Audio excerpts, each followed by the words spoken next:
Welcome to Rayner Show. This is the podcast where I interview entrepreneurs and mavericks who get shit done. Hey, what's up, my friend? So today we have Norman Koh on the show. So Norman is one of the top property agents in Singapore.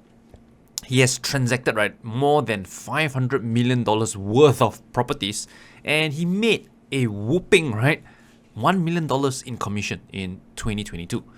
So what's interesting about Norman is that he actually dropped out of school, out of university, to pursue a full-time career as a property agent, So if you want to connect with Norman, I'll put his social media profile in the description below. But moving on, here's what you'll learn in today's conversation. Number one, we talk about why did Norman decide to, quit school to become a full-time property agent. Then we spoke about, how to actually go about fetching a higher selling price for your house, how to negotiate a lower purchase price, if you are looking to buy your next home. Then we talk about things to look for before you buy a property for investment. We talk about, the career path of a property agent, what to expect, mistakes to avoid, advice for new agents, and much more. So all this and more in today's episode. Sounds good? Then go listen to it right now. Okay, Norman, So welcome to the show. Yes, thank you for having me. Thank you, Rayner. Thank you so much. Yeah, so Norman, let's kick things off, So I read your profile online, and in 2013, you actually made the decision to drop out of school. Mm-hmm. I think you studied in uni back then, if I'm not wrong? Yes. To become a full-time property agent. So could you share with me what led you to that decision? I think I just candidly mentioned I don't know whether you realize this thing. These days, a lot of agents coming to the industry are like the 25, 26, 27. Back then, those days when I entered at 24, 25, it's because I'm not a good student. So it stems off from the point of that, I would think that signing on firstly was like iron rice bowl. Doing sales was, if I can do it, then I do it. So what happened is when I finished NS back in 2010, I thought the most immediate thing I could try was to do sales, which is property or insurance. But property back then didn't need to do any license. So just register a company, then you just go and sell. Just nice, my mom was also an agent. So just, Norman, just try property. Then you sell anything, commission is good, better than you do full-time job. But I realized that after 1-2 years, things were not so smooth for me. Unlike most of these days, the agents, when they come in here, they earn really big bucks, 6-figure very quickly within their first year. Wow, it took me 25 months to earn about $36,000 only. Wow, bro, that one I tell you, you start questioning everything you will probably want to be questioning yourself. Then after that, I thought, okay, maybe I am not cut out for sales. Why not I study finish, sign back on to NS. So in 2011, I went back to study, SIMUL. So I was thinking, okay, maybe if I do a one-time exam kind of approach, I still got another 8-9 months to kind of work if I want to work. In the end, realized in 2012, things were starting to kick off when I decided to do a very geographically targeted area, which is Tanjong Rhu. So I went to the eastern side of Singapore. I found my footing. I found a little bit more passion in terms of selling the area because it's a place that I do dragon boating, and I think that it's a place that I want to stay. Then it becomes very inner for me to find out more about the location. And then after that, that's when I started to have that little bit more passion to talk about the place. Instead of last time, I go and sell something. Then from there, things kick off. Then I start realizing, maybe I can sell. Then 2013, when I was supposed to make the exam fees, then I was thinking, hey, should I pay $9,000+ study for 2 months, 3 months to finally earn, not saying not good, 3,000-4,000 a month in the banking sector. I think my generation grew up in the finance sector where everybody wants to be a banker, want to be an accountant, right? Our generation, now anybody will not want to be a banker or in the finance. So that is where I was thinking maybe I work in the finance, but in the end, do I want to draw the 3,000-4,000 and then still be subjected to somebody overlooking me? But that was also one of the considerations why I didn't sign on, where my CSM also mentioned that, hey, Norman, you may not be able to adapt so easily to the regimentation. I think we were fortunate. The camp was not so regimental, but in the overview of SAF, it was a little bit more regimental. So he told me maybe you can try sales outside. Actually, the CSM gave you advice. My CSM told me yes, you can come back before 26. Yeah, he told me you can come back before 26. Before that, you go and try sales, go and study outside if you want to. Then he tell me not to sign on. Okay, no, cannot say. He tell me maybe you should think about it first. Try outside first and come back. Okay, yeah, cool. That was what happened. So how do your family feel about it where, you said that, hey, Oh, wow. Were they supportive? I think should be, right? Since you said your mom. No, don't have. I think it comes two ways about it. No, because I already struggled for 2 years. The thing is, I was struggling for 2 years, right? Then I went back to study. Then, of course, that time I could not finance the whole study of the whole exam kind of fees and the school fees. So my dad and mom were paying for it. Well, I remember I was thinking so hard. So I'll give you a little bit more context to it. From August, I always remember my first advertisement that I really went out for Tanjong Ru was around 10th of August, right after National Day. So 10th of August, I went in. 10 August for 7 weeks straight. I remember the story was 7 weeks, 7 deals. I made about 86,000 in that 7 weeks. Then as a 24 years old, actually pretty good. I was thinking that got me thinking. From that moment, kept me thinking. Then when I went back to school, I had to sit behind the lecture theatre. Then I had to outside answer calls. It doesn't click, Norman. It doesn't make sense. Then I already thought so hard. How am I going to open this conversation with my parents? How do I tell them, hey, after 1 year plus, I decided maybe I don't want to study. So I sat them both down. I told them, hey, mom and dad, after dinner, mom and dad, can I speak to you all? So dark sky. Mom and dad, can I speak to you all? So it's like, hey, did Norman do something wrong with my now wife lah? Did Norman do something wrong? That kind of, I don't know how to do that kind of impression. Can I speak to you all? That kind of thing. Then after that, I remember they sat on a long sofa. I got one single seater like that. So there were 2 persons sitting there. So I told them, I got this thought. I want to stop school. Then my mom's reaction, yes, correct, you're right. My mom's reaction was like, wow, finally. That kind of, like she's smiling like, wow, finally, that kind of thing. Then I remember my dad's reaction was like, how come like that? That kind of thing lah. Then after that, I just shared with them all the reasons why I want to do it lah. That there was this, I don't see myself continuing on. And the interesting part of it is before I even made the decision to speak to them, I actually spoke to those customers that I did the 7 deals in 7 weeks. I spoke to them. They were in their mid-30s. And in Tanjong Road area, they're already buying 1.9 to like 2.4, 2.5 million properties. So I went to speak to them, asked them what are their thoughts about me further studying.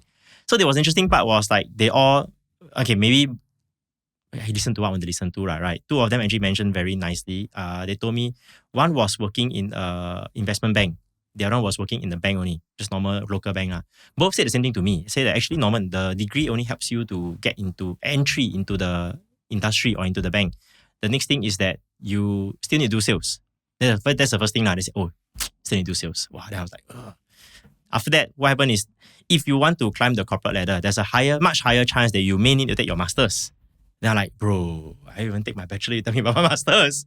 That was the thought that came into my mind. Then that really taught me, maybe I do sales first, then I see how next time. And then that's when I drop out. Okay. And how did your father, eventually he just relented since your decisions pretty... In a sense. Okay. So at the point of time, you weren't looking for their thought, was more of like, you already made the decision. This is it. And you'll just accept no matter what. Informing. Okay. So maybe now let's talk about buying and renting property.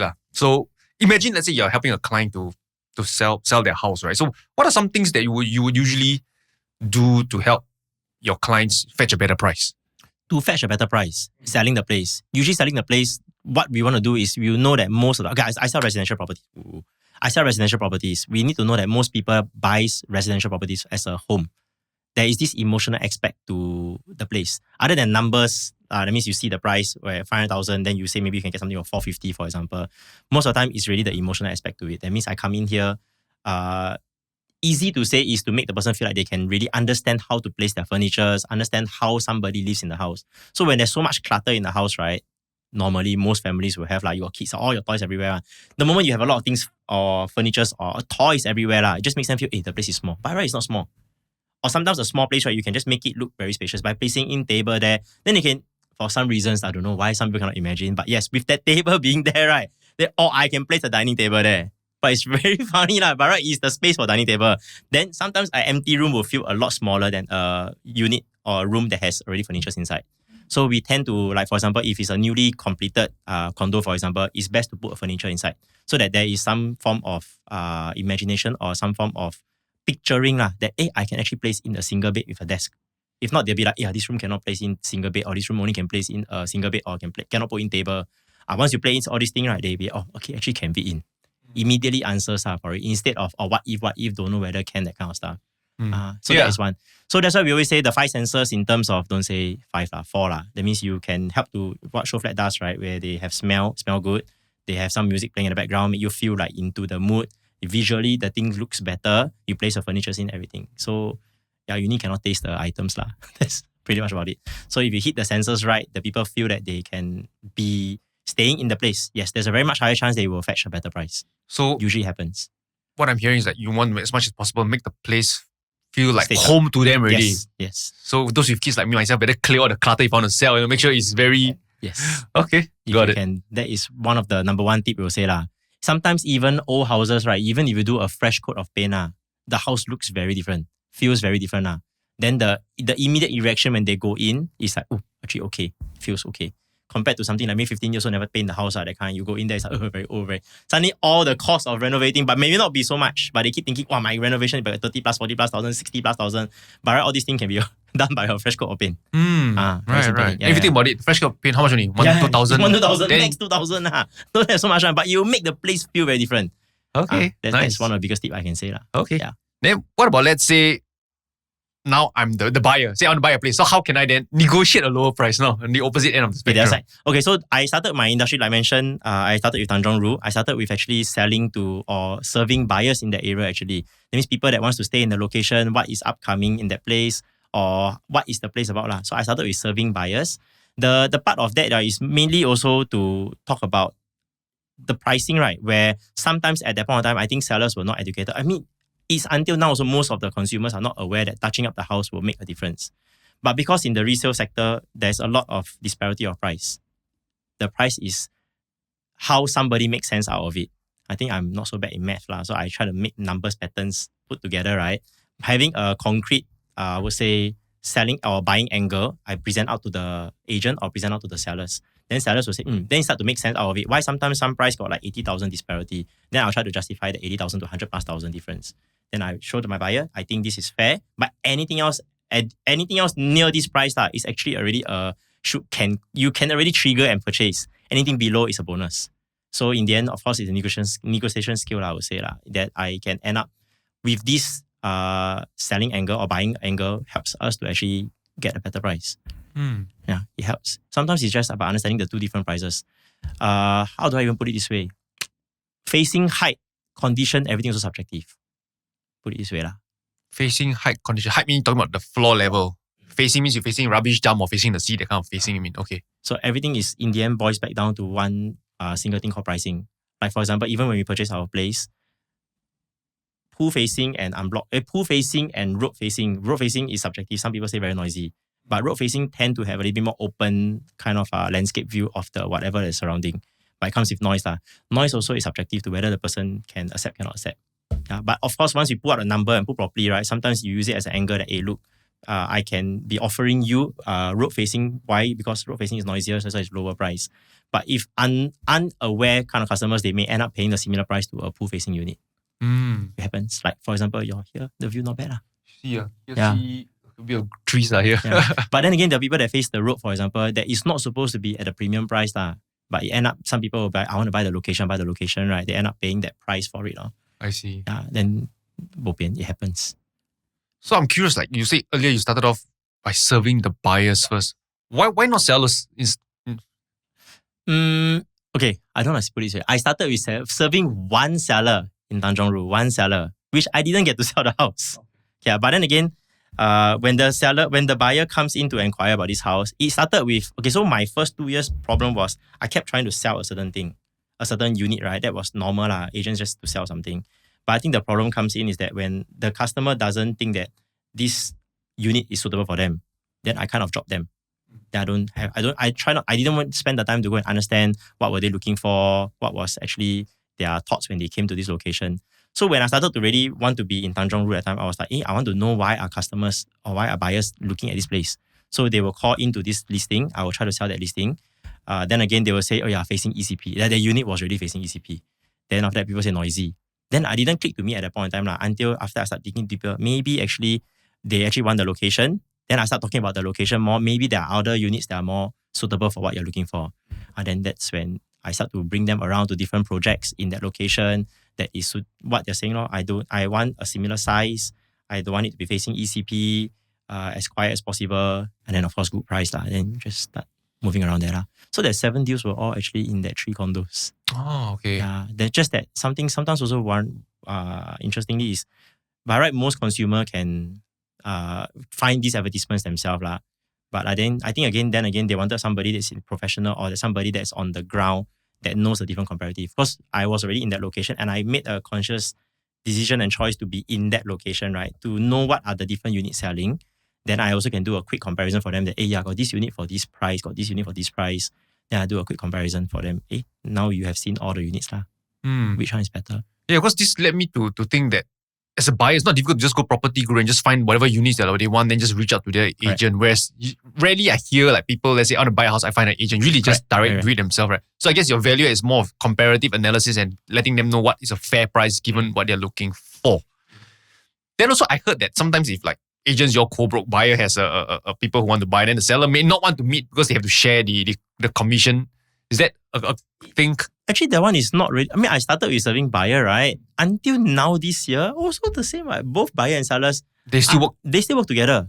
I mean, for what? Even I sell also, right? There's a co-broke. Actually, if you ask me, on the contrary, right, it may be easier, because the buyer agent would have also kind of qualified and conditioned their customers in that way to already know how to shortlist. Most of the times, buyers, so I go and see, it's just trigger happy, click, go and see, right? They waste their time, you mean? Yeah, Okay. in fact, like in the HDB market, it's a bit more obvious where HDB, I don't have to share, right? But I don't know if you all know, like, maybe I say on the camera, the thoughts of if a direct buyer comes in to us, right, there's a concern of, have he done his HFE? Does he know the process? All these little worries that, then my deal, if my seller is not able to proceed on to sell and then buy another place, this becomes a worry for us lah, as a seller agent. I see. Yeah, Yes. so usually sometimes it's quite interesting when there's an agent come in, as long as I feel that both parties have the sincere and genuine thoughts that they want to get a certain deal for their customer. I want to sell the unit. You want to get a deal for the customer, for your buyers. Then usually a deal will be worked out. And of course, both will still share very, very clearly in a sense. Yeah. So that's the part I think it's quite a myth actually. Okay. To have like, some people you go directly. In fact, sometimes you go directly, you cannot eaten up. I just had a case recently. What do you mean by it? That That means means I managed to negotiate a deal. I got a price of 1.92 for my customer. End up the unit was sold for 1.95. My customer just was overseas. Just haven't come back to confirm the thing. Yeah, but in the end, sold for 1.95. Then something else went on. I don't know. Okay. Yeah, we both look back. We meet each other for coffee again. And we like, could be us 1.92, but never mind save a little bit, but somebody else paid more Maybe my negotiation skill was better. I don't know. Okay. So what about then rental? So let's say someone wants to rent a place, right? How would then someone negotiate a better rental rate?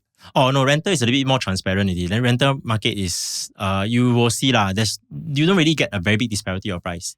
It's just going to be maybe $100, $200 more. It's just pressuring, I won't say pressuring, but really putting in an offer that the landlord is willing to consider. The price won't be so far off. Whether is it good facing, not good facing, bad facing, good facing, quiet facing, unblocked facing, they are very similar in terms of pricing.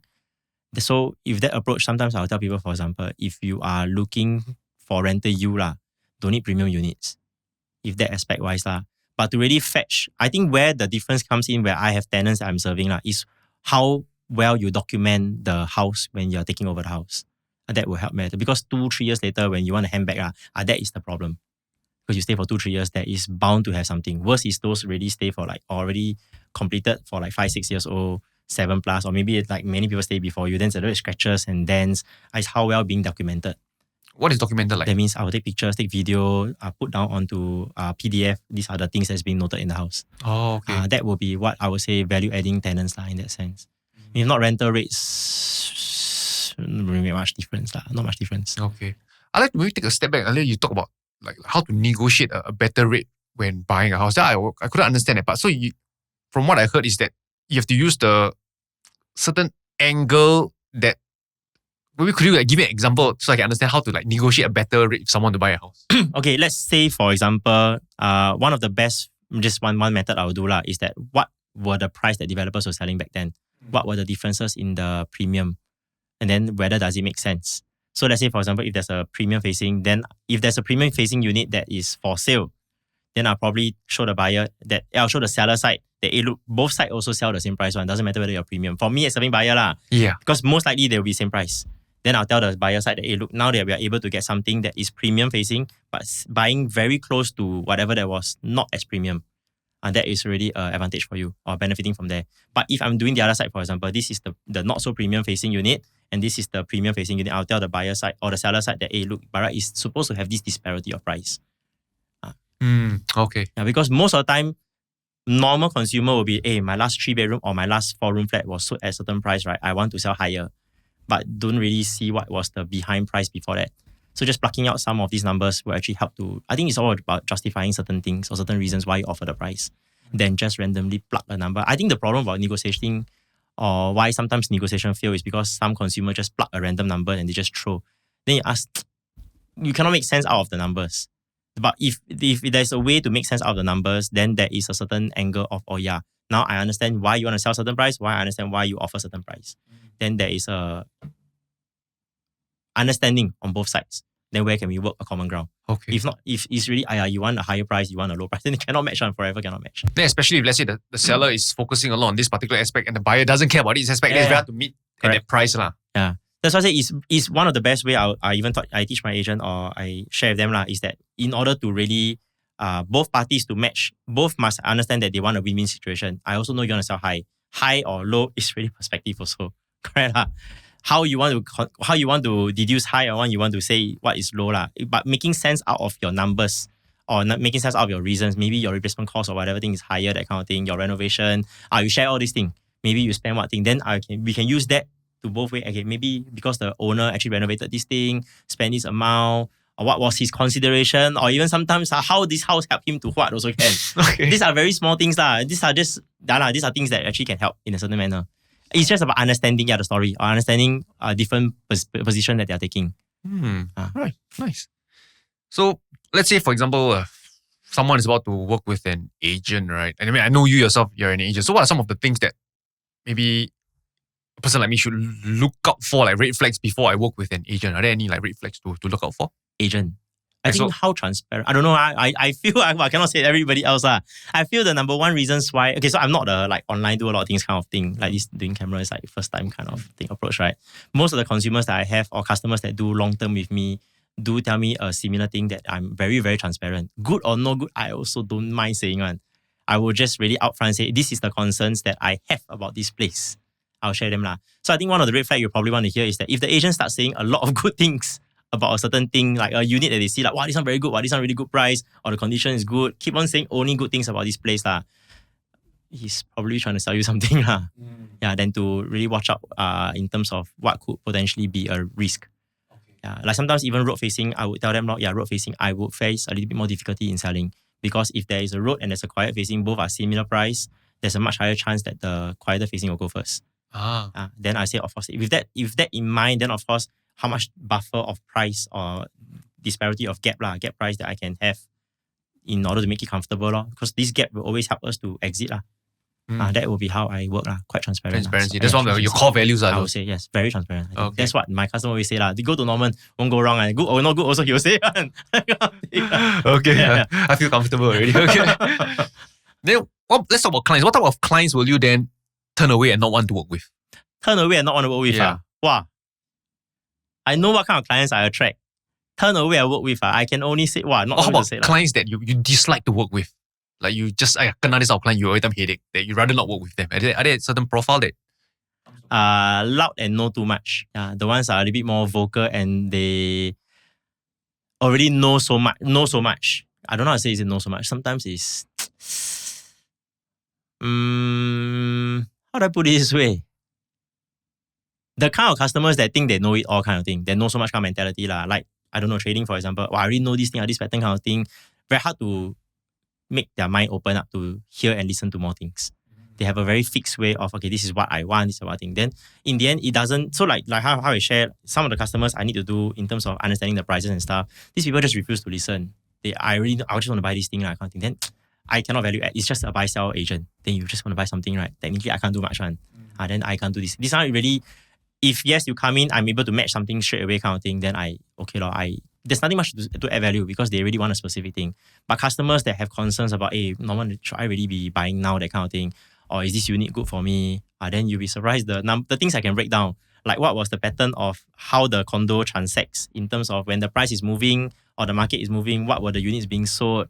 Will there be more of such units coming up? That kind of thing. I'll run through the permutation. Okay. That kind of stuff. So you would usually attract more of those people who are more newbie, do not know what's going on, so they need to be handheld every I step think of the- it's more of they have doubts in their mind. That means that you'll be surprised. I handle customers of 3 to 6 million. Cannot be newbie one.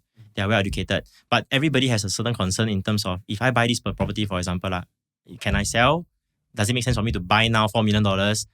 Can I wait a bit more? Will there be a better unit comes out, for example? Because 4 million, I can buy a lot of things.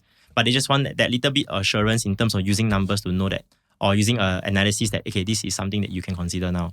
Okay. Tanjong Rhu people are smart one. Okay.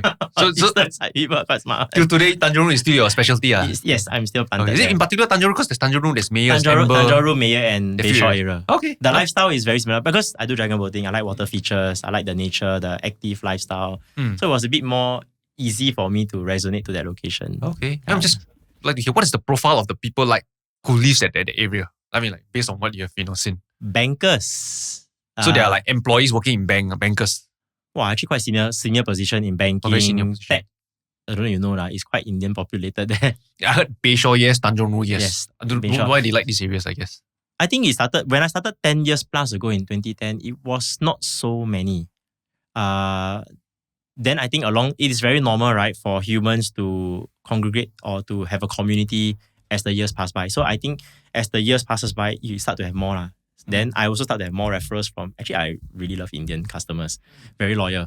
Really very supportive, especially during COVID period or whenever any point of time, they got anybody coming overseas or somebody looking for property, they will actually refer when you have a good experience with a certain person as compared to Singaporean.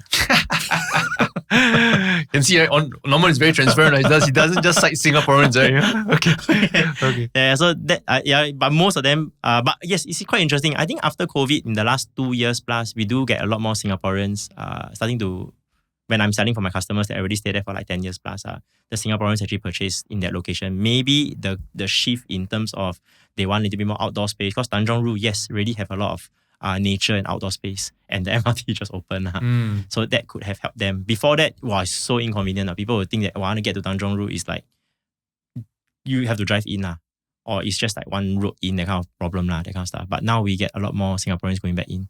I see. Okay. Then let's say we talk about the three, Mayor, Amber, Tanjong Rhu. What are like maybe the pros and cons between these three different areas? Or what are the things to look out for between these three areas? Okay, so if these three locations, actually firstly, Mayor is by itself already. Mayor is a freehold location. So the price itself is already a bit different from Tanjong Rhu and Bayshore.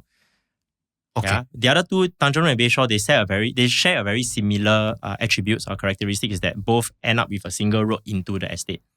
Okay, you realize that Bayshore also have a single road. Both locations also have a handful of condos only. That means if you want to buy in that location, you want the lifestyle of the walk to ECP, walk to the Kallang Basin, or walk to a water feature kind of thing, you only got a handful of condos. Bayshore only got 3. Bayshore Park, and Costa del Sol.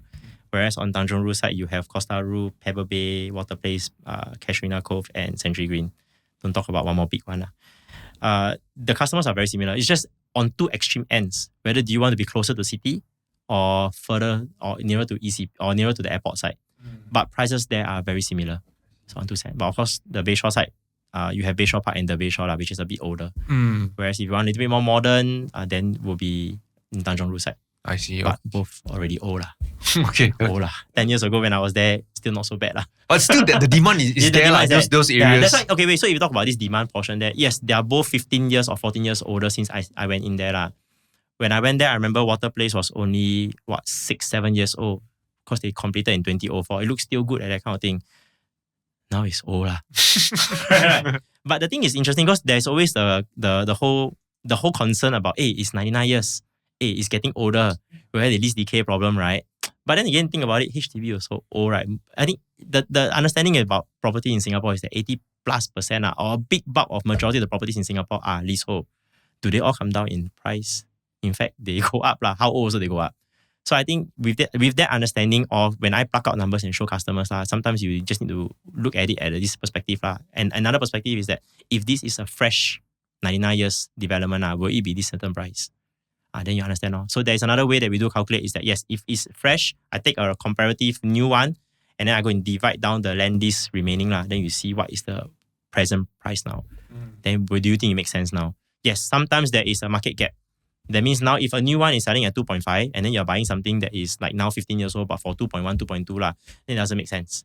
But if the gap is like 1.9, there's a disparity of price lah to justify a new one and the old one, then yes, correct. Then the old one is still reasonably priced from the market. That's why I can break down the price, reverse breakdown from the other way. Because the new will be a little bit higher price. So usually like all these numbers crunching, do you like have a team of people to help you or you have to own self behind the scene work? The last 1 year, yes. After I met a mentor, he tried to, he told me one thing that I do this so common until it becomes second nature that I thought is normal. But after, he made a very conscious thoughts that whenever I do something, I just pen it down in terms of, okay, this is what I do to research this certain thing. Then I just pen it down, correct? The numbers. Then if this concern about land lease, then I reverse count from a nearby project. Or a nearby new development, what is their pricing? Why are they pricing it this way? Why developer buy this piece of land this price? Then I reverse back to old one. Is this a fair price for them to consider? Okay. So now let's talk maybe about property investing. So let's say someone or maybe you yourself, right? You want to look to invest in property for capital appreciation. So what are some of the things to look for someone who wants to invest in a property? Wow, the very easy one to say infrastructure changes in that location. I don't use the loose word transformation. I will look at infrastructure. That means infrastructure, most human beings will need food and transportation.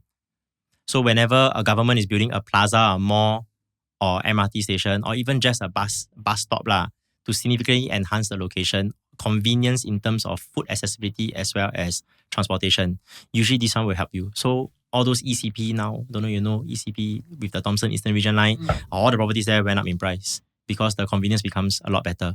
Then like Seletar area before they built Seletar Mall, nobody wants to stay there. You build a Seletar Mall or you build a Punggol Waterway Point, then the place has a food.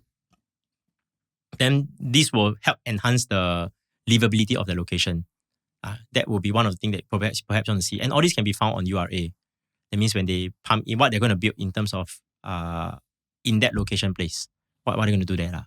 So when you invest, will you then invest after that news is out, or you trying to invest first and pray that Oh no, actually by right, if you realize government, they don't really, in fact, when they announce, right, the price also cannot go up so fast because it takes valuation to match. Valuation is single units to move prices. Right? It doesn't like, now I sell, now let's say for example it's $2 million, I'm going to build a MRT there.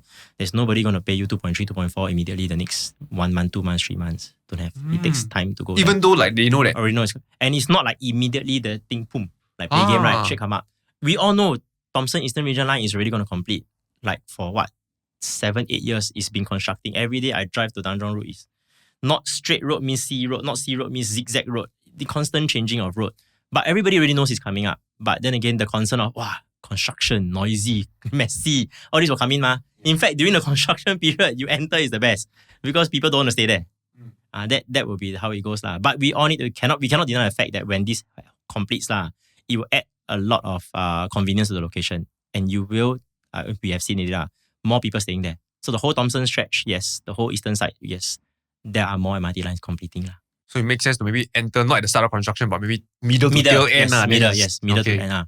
Middle to it. Right. Got it. And what do people, let's say, get wrong when it comes to property investing? Thinking that higher floor is the better unit. Why is that not the right thinking? Numbers has shown. In fact, actually, maybe when some people can relate to their own properties, let's say if, for example, you're on the 20-story unit, wouldn't you find it interesting to know why a 6th floor, 8th floor, or even a 15, 20 floor can sell very similar price? Because when it comes to the secondary market, not every unit can, the buyer don't have a lot of choices to pick. If I want to buy in this block or this estate, for example, there's how many 15 floor unit for sale? Don't have is don't have one. Then in the end, the highest available can be a 7th floor. Then how long more you want to wait for the next unit to come up? So some people, in the end, 14th floor may be selling for 700,000. Now there's a 7th floor that is also asking 720,000. You don't be surprised it ends up with 702, 703,000 just because they want this unit. That's why I tell you, for example, in the end, when you come to the secondary market, the view from the unit becomes very secondary. It's more of the location first. What does the location provides? That means you have your MRT, you have your mall, everything nearby. Right? These are actually the primary thing that people look out for. Then talk about what is the height and the view. Because most of the time, curtain blinds also will be closed. I don't really spend so much time at the balcony or even at the windows.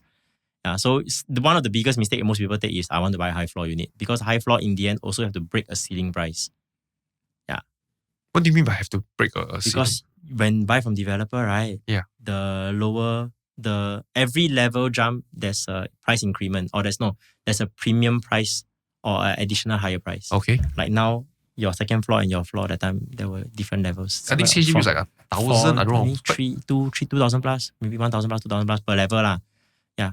So for condo probably be more the jump. 6 to 14, sometimes 15,000. Okay. So you find a 30-story building, right, can be a gap of 200,000.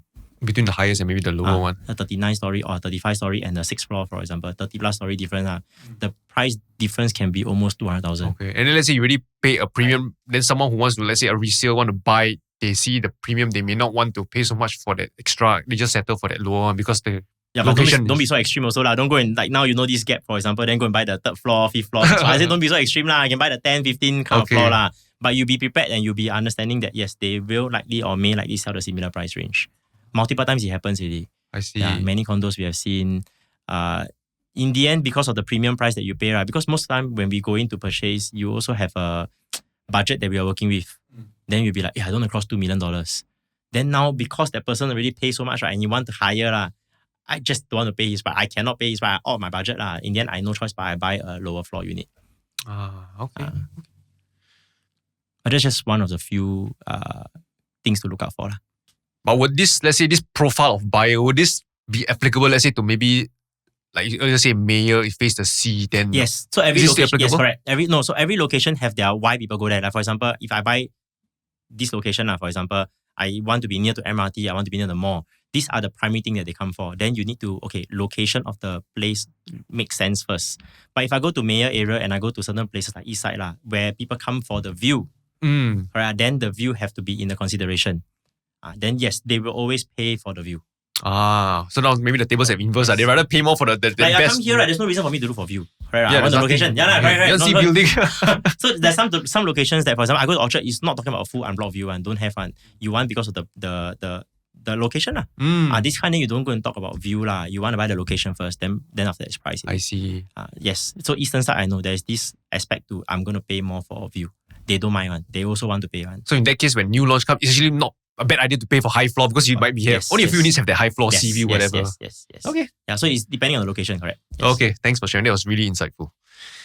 And okay, maybe just let's talk about a comment, right? So this is a comment that I actually heard a number of times, right? So from property agent who specialize in landed. So they say that, landed properties in Singapore is limited supply. I mean, they even showed a graph like condos like going to the sky. Then landed is like, the supply doesn't increase. So their thought process is that, landed is the best for capital appreciation because of this limited supply for the, I think, next few decades. So what's your take on that perspective? True, not true. True, not true to a certain extent. I think it is also, it is true because we have land scarce. We have very limited landed. There are no freehold land being sold by government. Any land that government sells, they are 99 years leasehold. Landed that you can find are usually freehold. They are already somebody staying there or somebody's family home last time. But I think where people must understand is that Singapore's population is not like growing. Like who can buy landed is Singapore's. The people that they are bringing in are mainly PRs and new citizens. So that pool of people are also very limited. That means unless, unless of course most Singaporeans become really wealthy and then everybody else make money out of it. That means in order for me to get to a landed, that means my HDB have to move to a condo, make money out of the condo again, then I can go to a landed. This flow happens. So when this flow happens, right, whether is it landed, yes, landed, limited, but then again, they have to move up from their condo to go to the landed. So they have to also make money from the condo to move up to the landed in that aspect of it. But I would say it's easier to find PRs and new PRs and new citizens to buy condos, non-landed residential than buying residential straight away. So buying something now, what? Maybe, yes, landed also very big spectrum, but above 10 million plus is a whole new different place. You are not an employee for sure. You're a business owner. How many business owners do we have in Singapore? Unless everybody pivots to do their own businesses, right? If not, most employees, yes, you can buy terraces. It's still very entry level. Still can move. But then again, everything is still respective. If the landed gets too far up, the condos also have to move up in order for them to move to cover the gap. So I think both also move in that sense. You will not be like one property type just becomes by themselves. I don't think it happens that way. Like HDB now also you see is starting to move because there is a reasons why people move down, up, down for a reason. Singapore is true land scarce. Yeah, but we know population is increasing.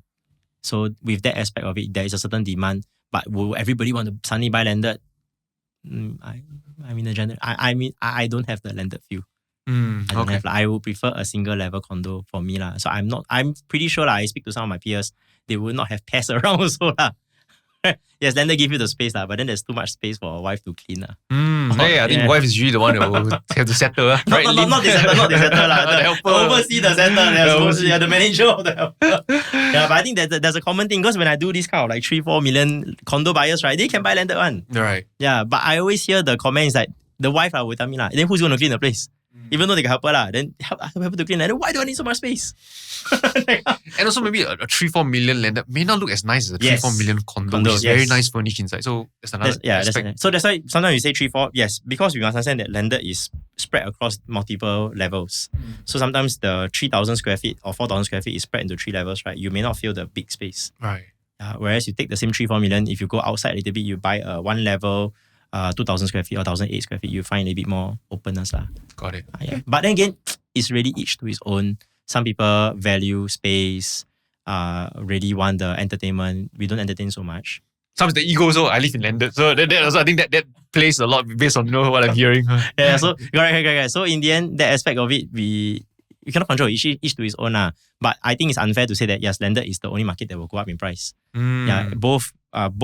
I mean, private properties in general, whether it's landed or non-landed, it will still move up. Only because of the land scarce, of course, is to both sides as well as population coming up. So I think it's easier to sell condos than landed actually. Landed also not say very high volume. Yeah, I think condos have more because there's one block, so many units, easier to more liquidity in trading, we call it. Yeah. Easier to also find a valuation price. Easier to also make a justification of why am I asking a certain price. Easier to match, I guess, because there's other reference point to match. Whereas landed, where to match? So far away. So another interesting thing that a property agent once shared with me is that he said that the best time to buy like a private condo was like during new launch. I think a phase 1, phase 2, phase 3, so it can flip quite easily for quite decent sum of money. And he said it's so popular that people are actually finding names to actually do this process. What's your take on that? It's really understanding. Okay, not everybody can buy new sales. Not everybody. It is true to a very large extent that buying directly from developer or buying directly from HDB will be your safest entry actually. Because firstly, I would say leveraging on developers' expertise. Okay, we don't say expertise lah. They are pumping in a few $100 million into a piece of land. It means they buy the piece of land, they have to spend so much construction cost. Sometimes we are only spending like 1, 2, 3, 4 million that kind of thing. They spend a few $100 million. Cannot be they anyhow randomly buy. Yes, there may be inefficiency in terms of what developer do. But we can leverage on sometimes these very experienced one. Don't say developer's name. Experienced developers will be with track records of properly pricing their developments, buying the right price and properly pricing it. Yes, it will be actually one of the good advantage you can leverage on them. But it is very true also to a large extent that why sometimes when you buy at the developer launch day price will be, you can just sell 3 years, 4 years later. It's a very simple logic of unspoken rule. Okay, what is this unspoken rule that most buyers behave but they don't say out? If I buy a property for $2 million, and you buy for $2 million, the immediate thing I can ask is, will you sell below $2 million? No. Okay, that is the very immediate reaction you gave me. The thing is, when we multiply this by a few hundred people, that is their mindset behind it. That means now I don't want to sell below my certain cost price. Don't say below price, so below cost price. That's why when you buy, no matter what, when we're buying a property, you always feel high one. Correct, right? No matter what. Buy stocks also same, right? When one point also coming down, also that maybe it's not time to buy yet. Buy it, don't sell. Right. So but the thing is, it is easier for people to think about property to hold on to it. That means if anything go wrong, I will hold on to it. But stocks and shares, you'll be like, coming down, there's something wrong with the company, that kind of stuff, right? So the thing is, when we have this mindset of majority functioning in that manner, right, you have a lot of people willing to hold a certain price. Correct, right? Because everybody knows that property is a more physical thing that you can see. Unless there's a war or some natural disaster that happened, then the building collapse. If not, most of the time, you will still be able to see, in Singapore especially. So the mindset behind people is, anything go wrong, I hold. Correct? So 3-4 years later, then yes, naturally the next unspoken rule that people say is, I'm not going to sell my cost price. Now I buy for 2 million. And somebody that cannot wait for construction, now you just got married or you got kids and you want to upgrade up, right? Understanding this leverage and understanding this information that somebody else with this constraint will need to buy from you. Then will you sell back at $2 million? Correct, the reaction is like that, right? Then what thing is, now if everybody collectively wants to sell at 2.4 to 2.5 million, then there's a natural movement upwards. The best natural movement upwards is also when you see the developers here, there's always a spread of price. And then when you see what kind of entry price you go in, that's why I tend not to recommend customers to do for premium unit, high floor unit, because you're paying top dollar. Then you end up becoming that top dollar price, right? Anybody that's below you, for example, can easily just sell your price. And it happens very often. Where I don't have to be the why do I need to buy the unblock facing high floor unit to make profits out of it? I don't have to lah. So I said yes, but it's true with these two rules that is being in place lah. There's a much higher chance that you will find yourself profiting from buying developer sales. But I mentioned it's not for everybody. It's because we all have ABSD to pay. It is more suitable for people that is buying their first property, still young. You have somewhere else to stay, like staying with your parents. You don't need anywhere to go to lah. You can just, I buy this one, pump that money in, leave it there. Then 3, 4, 5 years later, then I want to sell to somebody else that is now need to get married, want to move the whole family in, that kind of thing. Then you buy that. Then you sell, they can repeat the cycle again. Yes. But then you need to find a place to stay. Correct. That's right. So as I say, it's only suitable for people that maybe in their late, let's say maximum late 30s. Unless you are really well to do, you got additional name to use. That's why I say yes, additional name to use. Then they can do that. But the moment that they need to buy this for their first property to stay inside one, then it's a bit harder for them because like for my case, for example, I end up renting because I want the privacy from parents when the kids come lah. Then definitely I want the privacy lah. Then I need to rent. So the perspective of I need to buy something else to stay immediately also need to come in. Until you have the names to use lah, then you can move around lah. Okay, just a quick one. Do you know that you can download the transcript of this episode? This way, you can easily recap the lessons and insights of this episode without having to listen to it again. And that's not all, because you can also download the transcripts of all my past episodes and quickly catch up on what you've missed. So if you're interested, go down to raynerteo.com/script. Script is spelled as SCRIPT. So once again, it's raynerteo.com/script. Now, back to the show. Also, speaking of renting, what I've noticed is that I think in the Singapore market in particular, most of the time, right, your mortgage is higher than the rent that someone can get. I think depending on location, sometimes it could be as much as like 50% difference. Like you mortgage 20K, they're not only 10K. Don't have so much lah. But yeah. It is common. Yeah, what you say correct. I understand. That means the mortgage that you're paying is actually higher than the rent. Doesn't make sense, right? Yeah. It's the same approach why sometimes we do recommend maybe buy developer sales. Makes sense lah. Because you don't have to pay income tax. You don't have to pay property tax. Because when you do rental properties, right, or the rental you approach, then you need to pay all these taxes. You need to pay maintenance fee. It becomes like negative cash flow. Sometimes these properties also move very slow. The growth of the property moves very slow. That doesn't make sense. But understanding this perspective, right, there are customers that are in their 50s or 60s. To them, the retirement approach is I want cash flow. So instead of holding on to $2 million cash and then using the savings as a retirement funds, if you take the $2 million and they go and buy a property lah and churn them out maybe 6,000-7,000 a month income lah, and that is their approach really. So I think there is two kind of asset that I would say people use property for. One is yes, I want a capital gain asset. One I want is a cash flow asset. Then it depends on their goals. And then with understanding, I do for 15 years today. I've seen my customers that when I was in my mid-20s, my customers were between the early 20s to the late 20s to late 30s. Now that I do 10 years today, right, it's just shift upwards only, right? But the same first-time buyers of the late 20s to the late 30s are still around with the same mindset. That's just that I'm in the mid-30s now lah. So the same mindset. And then of course the 30s, 40s, I see them shift upwards, right? Then their approach also different already. Now ask somebody in the 50s, hey, buy this new one and then flip in 3-5 years. They may not want to do it already. They may be thinking of, okay, I'm not going to sell this property anymore. I'm just going to buy this one now and then just keep it and rent it out of the account. Because their approach is retirement planning. And that's a different approach. So they treasure more of the recurring cash flow more than anything else. But again, those are different strategies. So, but then understanding this whole aspect of it, I do know that these are the different age group behaving in that manner. Now I'm buying my first property. By right, the biggest tip I can tell people that is below 30 lah, you don't need a place to stay. Please go and buy new first. Use that one time, leveraging on that one time to be able to make a profit out of developer, not somebody else, not somebody else make the profit out of you. Yeah, because you go to resale market, you tend to find a big gap. Where the price are a lot more fairer in that sense. Okay. And when we buy from developer, ideally it's phase one. That's the cheapest you can get. Right? C percentage. sometimes when they rise up to 50-60% sold, also got to see how much they have increased their price. Okay. Some don't move much, some really move much. It's all about the Demand. gap, the gap, right?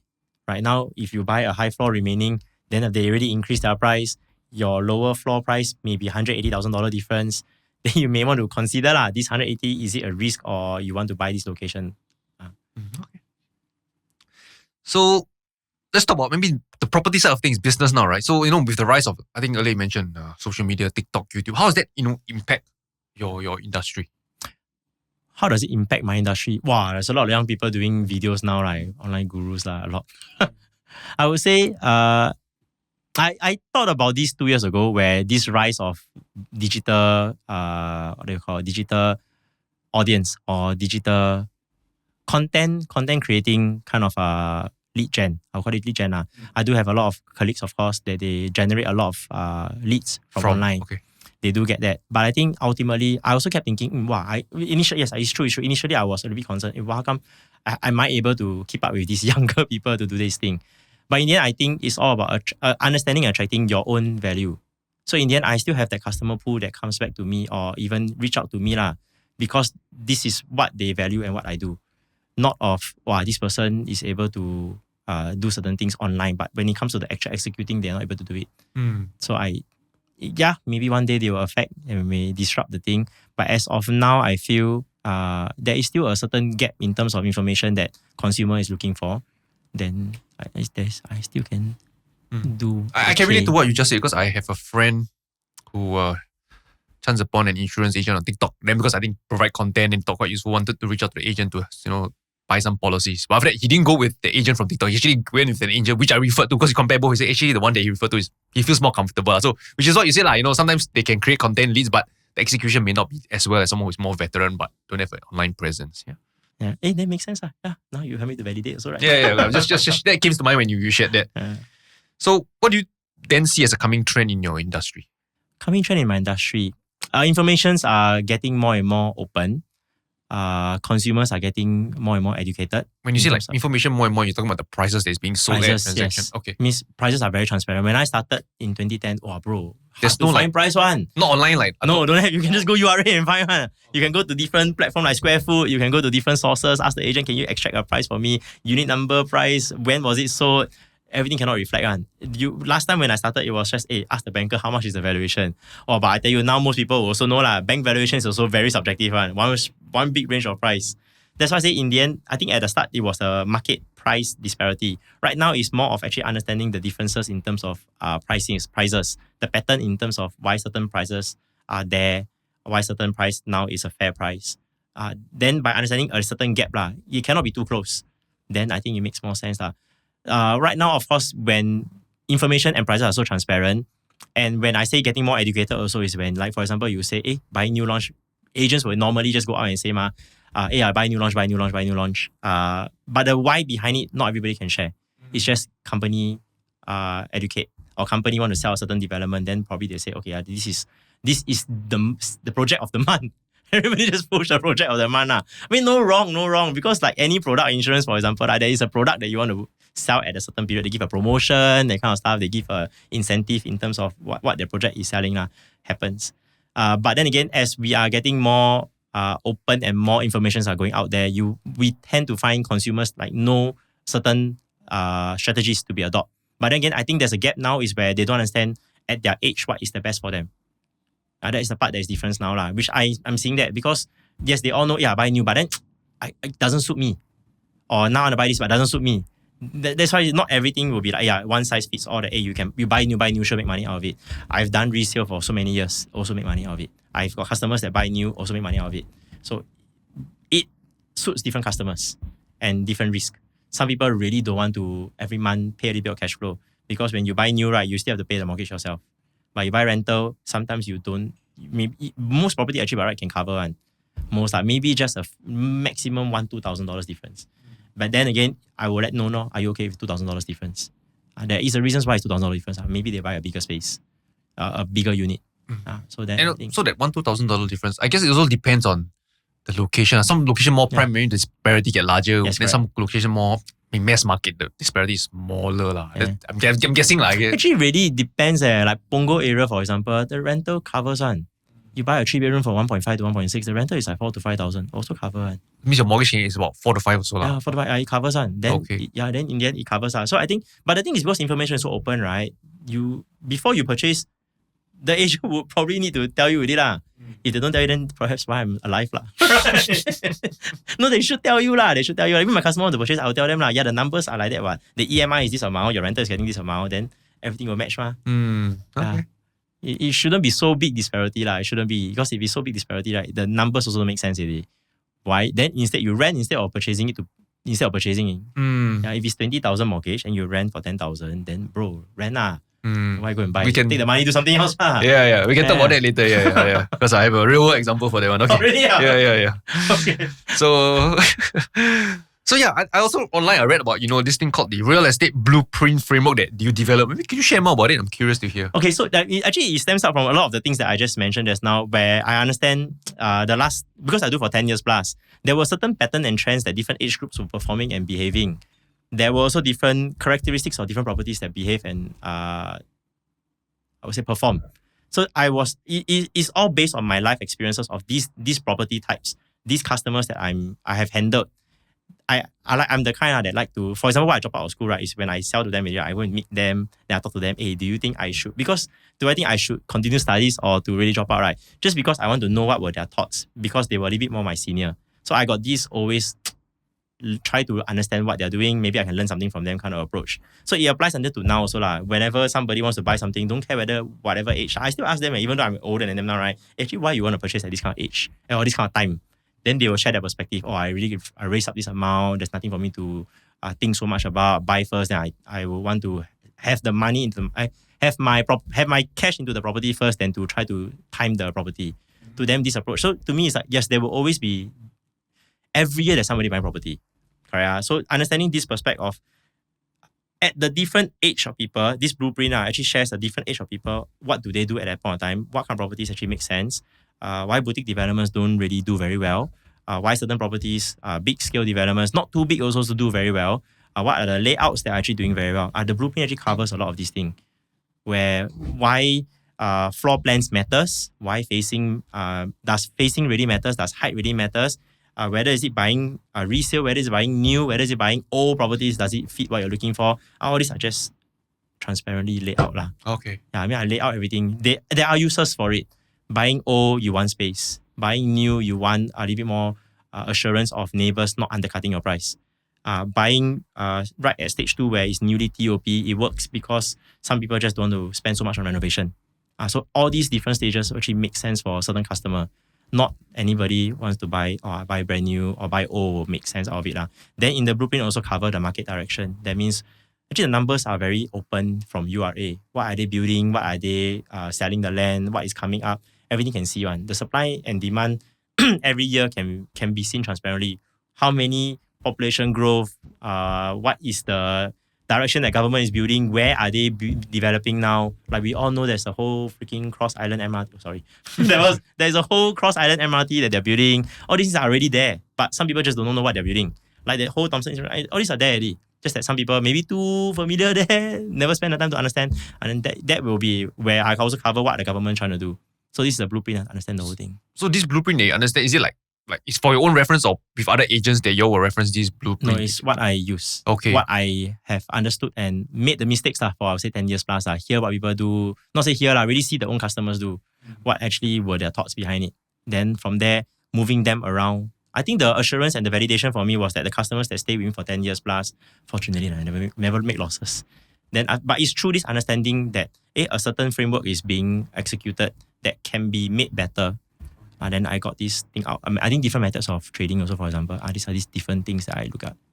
So I'd like to really dig a little bit deeper. Earlier you mentioned that, I think you mentioned small boutique, large scale, not so large scale. Maybe could it give more details, why, I think if I'm not wrong, you said that the small boutique don't do so well. Is there a reason for? Okay, actually a very simple, I think one of the first few questions asked me just now was that, how do I make my house sell better? Correct, right? Where I say that if the house can feel as homely as possible. Don't get me wrong, I sold boutique development, just that it's harder to sell.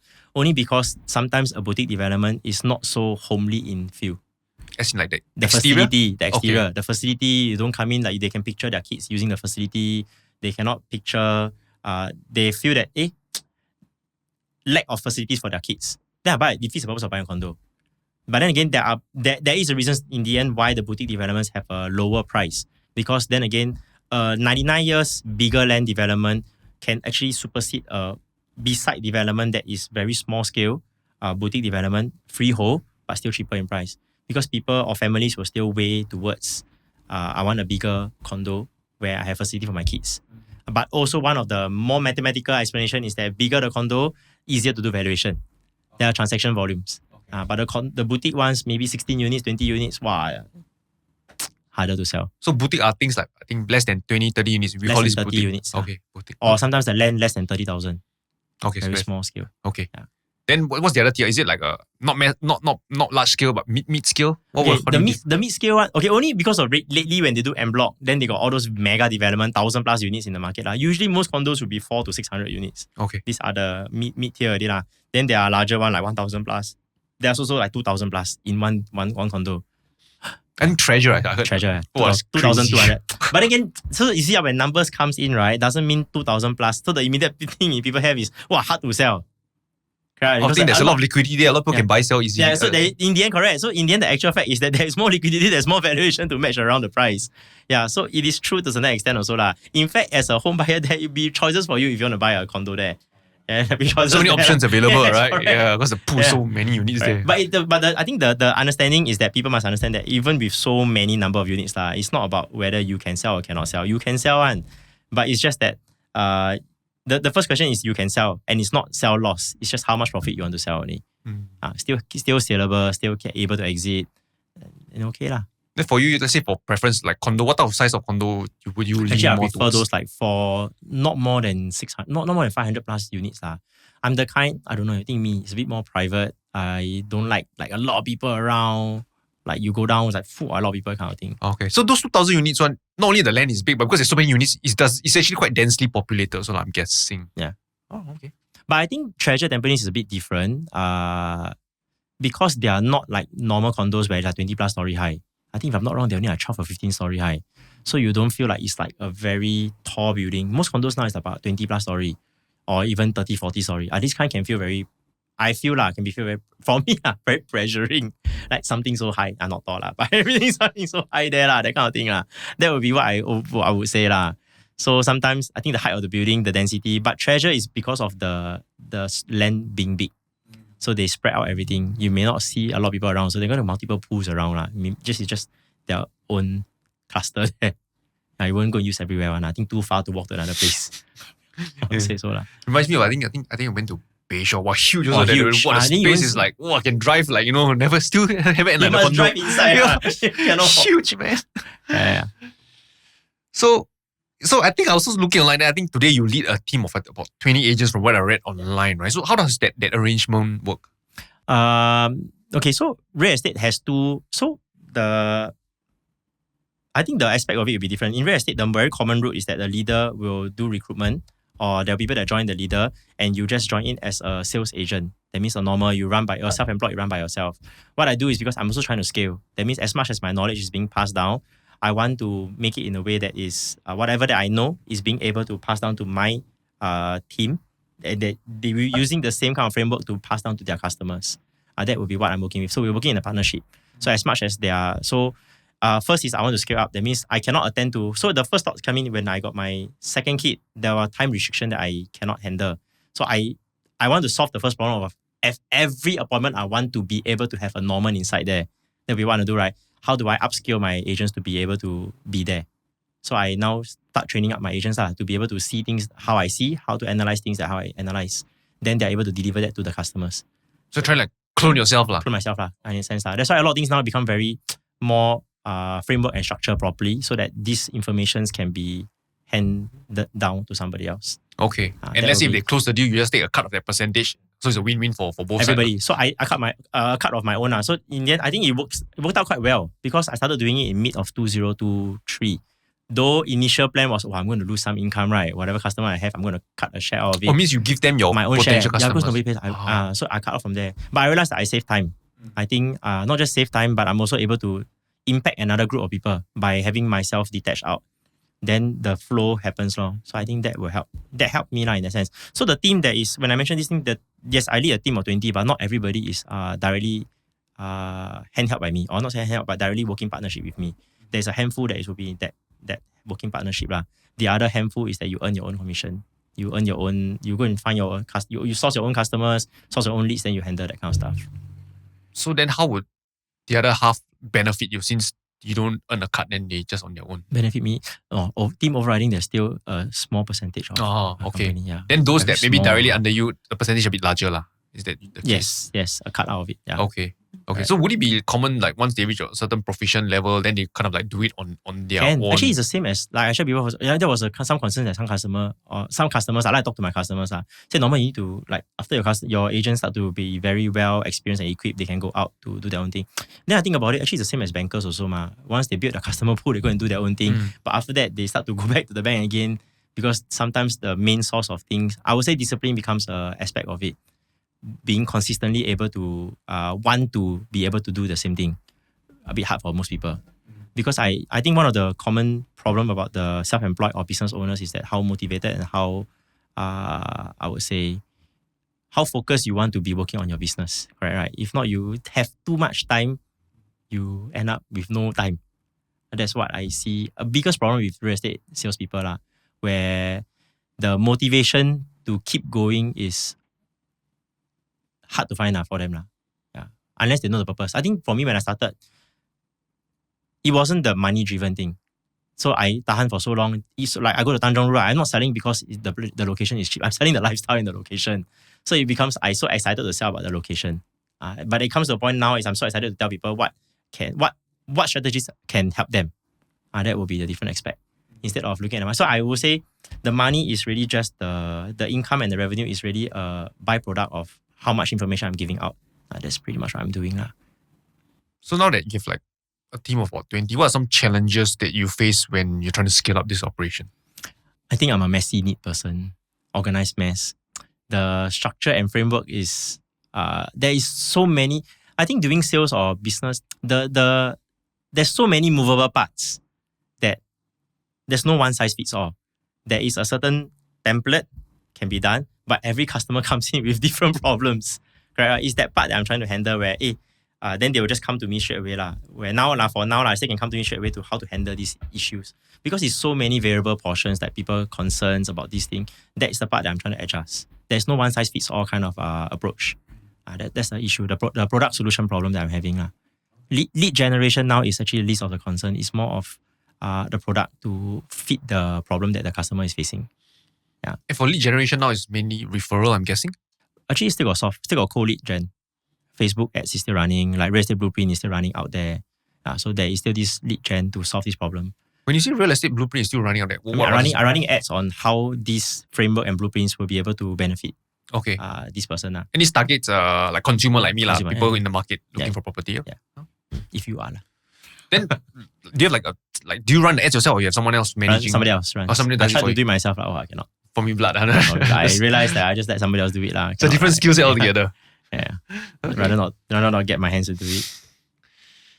Okay. So now we move on to the personal section. So what are some challenges you face in this career and what do you learn from it? Wow, what do I face? I think most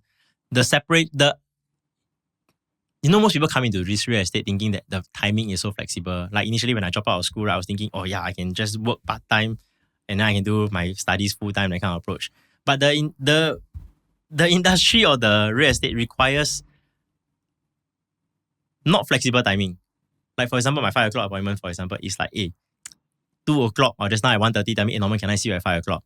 I want to third view this apartment. Then how? Worst is like 7+ when I got family event, that kind of thing. I tell you this kind of how, that kind of thing. So at the initial stage, it's like you have this dilemma. Should I, not say should I I need to take time away. It's not even should I will take time away from family time to attend to this customer. So I think that was one of the biggest struggle that anybody doing this industry is the prioritizing which time is more important. That will be a constant struggle forever, for sure. There are timings that we do deal like 12 plus 1 a.m. kind of thing, where everybody finally agree on certain thing through the whole day of going up and down negotiation. Finally, okay, settle down already. Then, I need to meet you at this timing now, 12 plus. Then talk to you there, go through the whole paperwork, and only at 1 plus. This is the kind of timing. Then you go home, you feel guilty. Wow, the kid now waiting for you, or the kid, where's my daddy? Your daddy come back so late. That kind of thing lah. So how do you like deal with it today? So now I made a very conscious decision to, okay, if anything, then if it's meant to be, it's meant to be lah. I would say, I think it comes to this point that it's easy for me to say, not say easy lah, it's more comfortable for me to say that, why not we do it tomorrow? Then if anything else, we can do it soft copy first. If cannot, then we wait until tomorrow lah, where I also got family time. So my Sundays are really mainly really spent with family, that kind of thing. Okay, not the whole Sunday lah, half the Sunday, that kind of stuff. Yeah. What about maybe challenges that you face in your early years? I think the challenges in the early years is that the real estate is not as the industry or any company we joined at that point of time was not so. There's not much education or there's not much knowledge being passed down. It is you come in here, bang the wall as you go and figure out yourself. Because everybody's self-employed, right? Nobody's answerable. You're not answerable to anybody. Nobody's answerable to you. Kind of approach lah. That made it difficult for me at the start. The team leader will just say, "Hey, you go and do this. Go and sell this thing." Then how? What do I say? What do I do? Then when I meet the customer, what do I say? This is actually what I have in my team's training or my team's sharing. These are the things that came into my mind. Wow, now I place an advertisement. What am I going to say to the customer? What are the things that I need to do when I show them the house? What are the things that I need to do before I show them the house? These are things that will be there lah. Those were the initial struggles at the start of the industry. So back then, nothing. They never tell you what to say, what to do. Just figure out your own on since day one. Teach you how to fill form only lah. Nothing else. Nothing else. Don't have. I mean, these are. Then I think about it. Actually, yeah lor. Why that time don't have that kind of thing? Yeah. Then, but now it's fortunate. Now have. Now where people understand the gap problem of that time. But the thing is, these things are not. I would say it's an ever-changing thing. The way approaching customers, the way it's also come from within also lah. Like for example, I don't see a lot of customers. I don't see a lot of agents.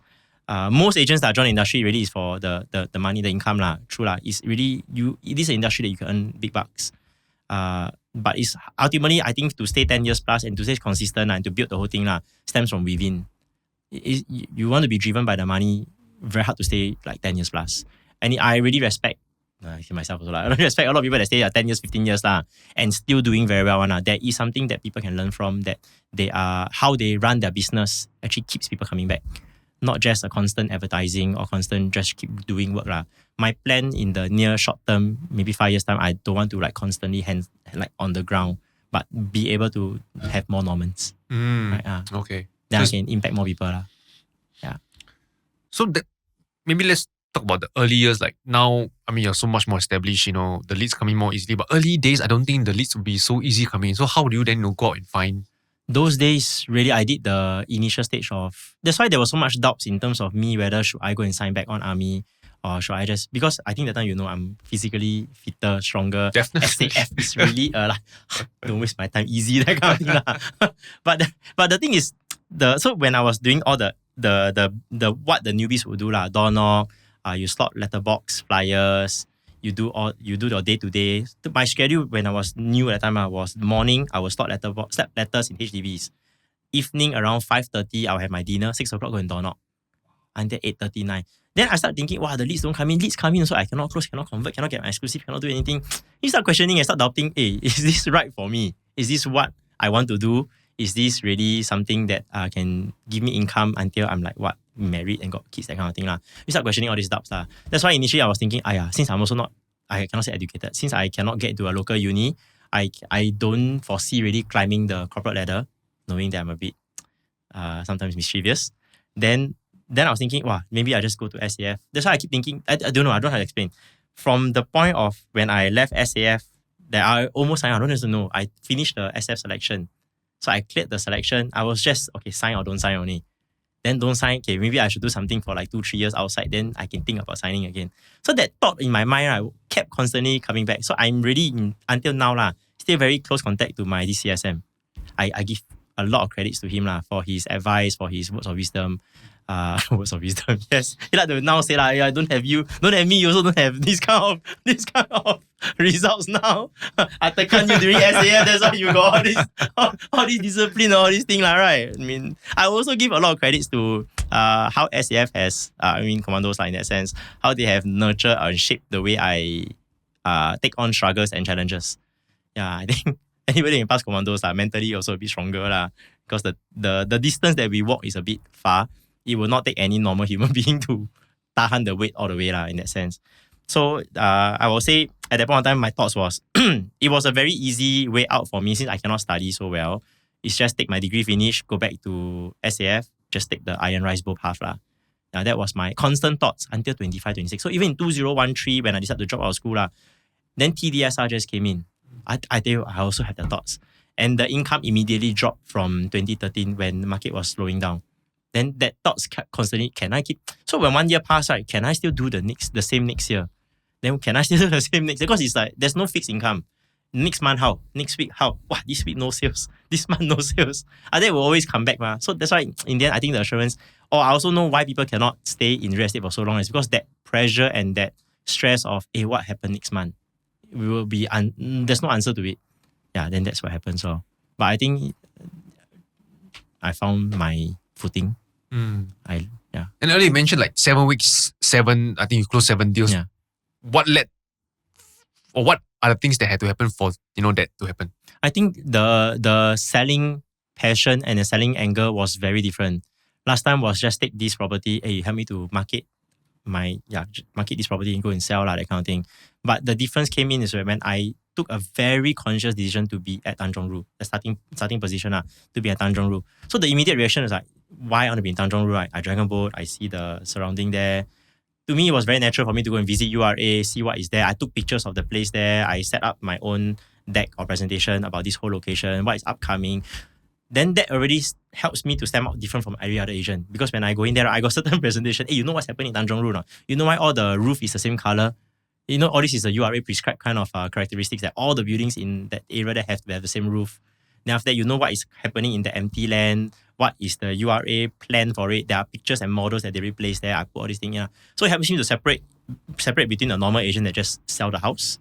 Then words are talking about the whole location, whereas I got things to show already. Then it helps from there. Then when I build a customer pool, then that's when I understand why you want to buy at 2013 when the price is high right now, right? Or then 2014, why the price is coming down, you still want to buy? Then these are questions I keep asking. Why you will still do this decision? 2015, why will you buy? 2016, why will you buy? Or at this period now when interest rate is rising, why will you buy?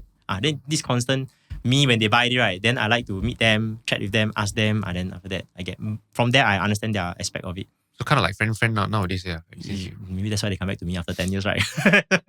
That's why I say maybe that's how it works. So it seems that it's better to actually niche down. Instead of being a jack of all trades, it's better to just specialize in certain areas, like your case, Tanjong Ru. Yeah. You know more. I would usually, if there's any struggling agent, I would tell them to really go into the aspect. Don't say niche, but really look at a place that you would want to stay. Because it will come from within that you want to find out more about the place. Then it's going to be a lot more easier for you to talk about the place. Then now I feed you, go and sell this place. Correct, right? Then I'll tell them, first advice is go and find a place, or do you have a place in mind that you want to stay and why? So earlier you talked about some people price high, they also buy. Price dip, they also buy. So what's the reason for price high, people still don't mind buying? Actually, this one really emotional aspect. There's no number that will make sense out of it. Sometimes they really value, like sea view facing units is a new benchmark price. They are paying an emotional aspect to the sea view. Then I'll just tell them, yes, normal units will be this price. Now you just want the sea view, right? Then this is the premium that you have to pay. There's no number to it already. Not everything can really put emotion. Not everything can put a logical aspect to it. Some emotional aspect of like sea view units or big units, very big one. Then this kind really like GCB, this kind. There's no logical aspect to it. You buy this thing, even if 10 years later you make so much money out of it, sometimes they also don't sell. Then this kind of thing, they just need to know. I think ultimately what I'm focusing on is mainly if I want to give them the clarity and really they understand what they are getting into. Then a traditional, I buy it, right? Then, how come like that? That kind of thing. So now you know like why sometimes high floor, low floor, or sea view, people pay this price. They enter the properties knowing what they're getting into. And that is what I want to make sure they know. why sometimes so old properties they still want to buy lah. I would say, wow, I think it's very old. It's better to buy a smaller, newer property. But sometimes they really value, I want the space. But then I got no space. To me, I feel more assured that yes, you know already, then you know lah. And then you know the problems, yeah. So your role is as an agent to put down the facts on the table. They own self decide what facts or what value most to them. Then after that, you just need feedback to me that I say, okay, maybe this approach is better. Because to me, next is I just need to know, okay, who's the person going to buy from you? Yes, there is this group of people that can buy from you next time lah. Then I say, okay, then there's a certain, to me is I'm only thinking, I tell them straight lah. To me, I'm only thinking why I would think of pros and cons, right? Only because next time I'm only thinking you look for me to sell lah. Now I can openly also say, anyway, 10 years also all people come back to me, that kind of thing. It's because I want to think about how to sell for you next time. That's all. So if I'm voicing out a concern, it's because next time I foresee the concern. Still be there. Right, then we know already. Then we know these are the concerns lah. Then if we know these concerns now, is how much buffer we're going to set ourselves lah. Then we see whether we can negotiate with the seller side. Can we get off the price lah? Yeah. Okay. That will be how it works lah.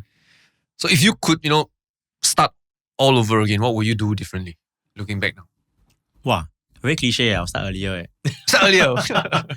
No, I think, this question, what would I do differently? I think it'll be a little bit more structured in terms of being aware of how I do things and see things in terms of my work habits.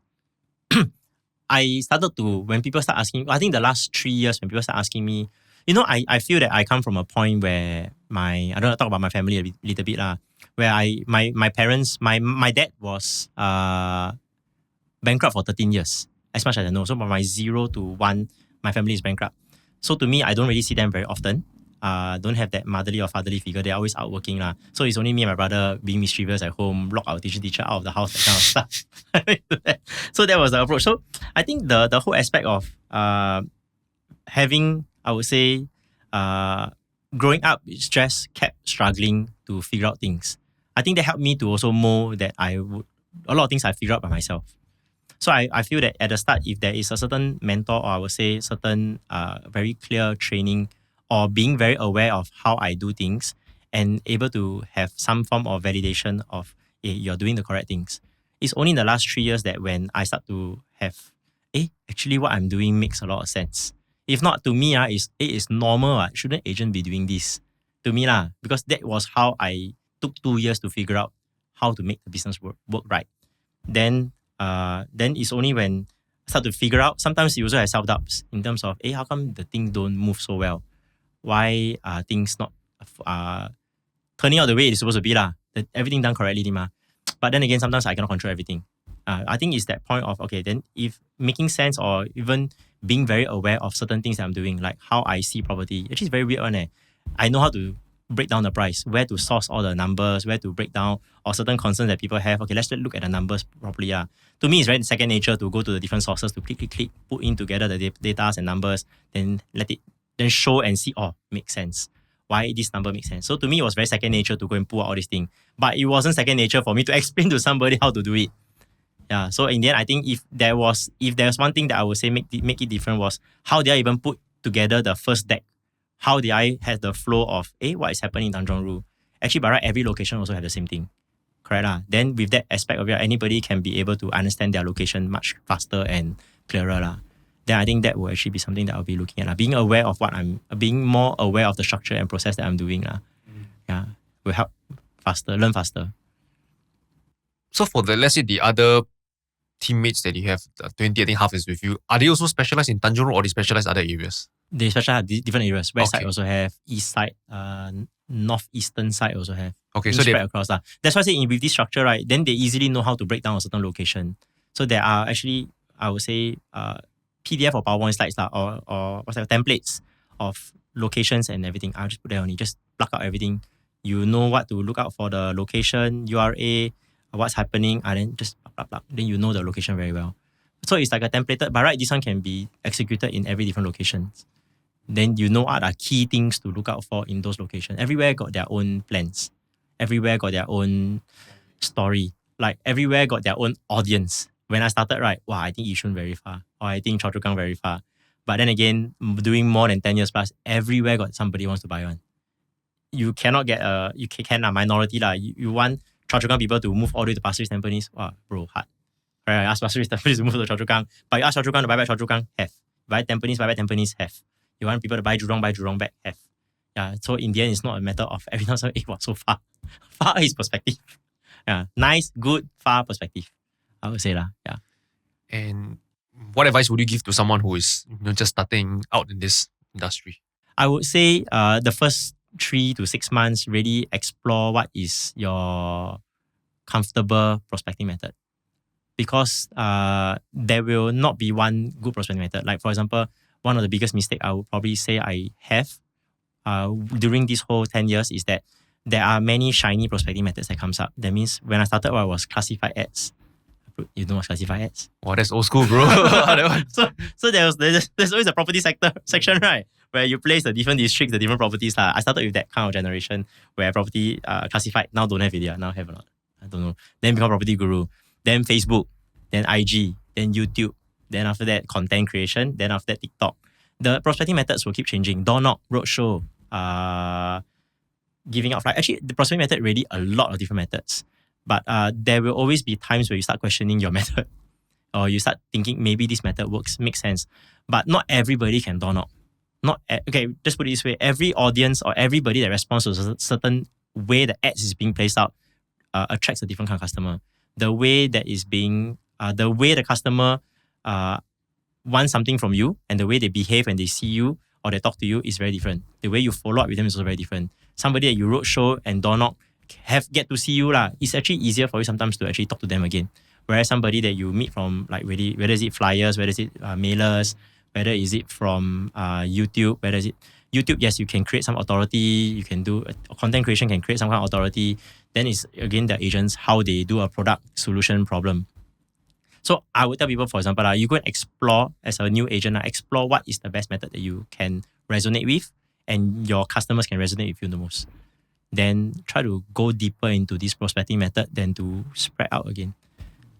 That would be probably one of the best things I would probably say lah. Because there were transition points that I think, Facebook very good. Then when I kind of stop or slow down in terms of what I was originally doing, which is mailers at that time, then I go into Facebook advertisement, right? Wow, then you had a whole problem of trying to adjust to the new lead. Then again, I start to look back, maybe I should continue doing that thing. Then I do back that thing again, right? Then after that, you start thinking, maybe Facebook is, maybe now YouTube is better, that kind of thing, right? So the different approach of it lah. So I would say one of the best things is just figure out where is better for you lah. Yeah, if it works, if door knock works for you, then maybe you try to duplicate. How to duplicate or sell to door knock will make more sense than to try to keep on spreading out. Or door knock finish, then they say, okay, I'm going to do Facebook now. Then your door knock and your Facebook is different again. Then they end up, the income and revenue don't come in. Or come in slower. And then no choice. So let's say like those top performing agents, are they like usually good at this multiple ways to prospect, or they are usually just very good at just one or two, then they ignore the rest? Actually, what we commonly know, so my company is almost 13,000. We do hear from those $1 million consistently. Their prospecting method also same one. I mean, they stick with that certain method like 10 years, do the same thing. Just how the area they want to do only. Same method, yeah. Okay. So I think kind of reminds me of like a bit like trading. There are many ways or strategies that work, but you have to find one that actually resonates and works. Yeah, makes sense. Not talking nonsense anymore. Yeah. Sometimes maybe you think about it, actually don't have so many funny things to do. I was about to ask you actually earlier, like, what are some of the tactics that not as effective anymore today? Like I thought maybe flyers, mailer not as effective. But then again, what you just said, I think those are things that actually could still work today, right? It's still working. Sometimes I just candidly say McDonald's still sending flyers. Nobody know who is McDonald's, man, that kind of thing. But they're just sending flyers just to remind you. My house also nowadays still giving out flyers, so I guess it's still working. Right? Yeah, but they're more creative. They're very creative nowadays. So in the end, okay, so that's just as the basic of it, right? After that is how much more colorful and effective you want to make it. The message inside the flyers. Yeah. Then it's different already. Right? Nowadays, especially like my own here going to MOP, they say, this one not selling. Then by who? Property agent. That is very clever. Yeah, they're very creative. So let's talk about myth, right? Any common myth about being a property agent? Common myth about property agent. Yeah, people get it wrong. Yeah. I think earlier you talked about the time, flexible of time, but actually not that flexible. That's one. That's the first thing. I think the common myth is property agent earn a lot of money. Actually, it's really it's only a handful. The industry is like 30 over 1,000 agents. But you don't see the other side of it. Like I shared 2 years, I only earned 36,000 plus. There is actually still a very big pool of agents like that. For that 2 years, was it the first 2 years you're referring to? Yeah, the first 2 years. First 36,000. What is like 18,000 a year, like 1,500 a month? No, less than that. Is it? About there lah. Yeah. So Yeah. So it's not like there is really a very, I mean, yes, the industry is very glamorous lah. I mean, put it this way, like insurance, like you see only the top percentage making, but it's the same for any other industry lah. 20% will be doing very well, or maybe not even 20%. It's like 20 of the 20% doing very very well lah.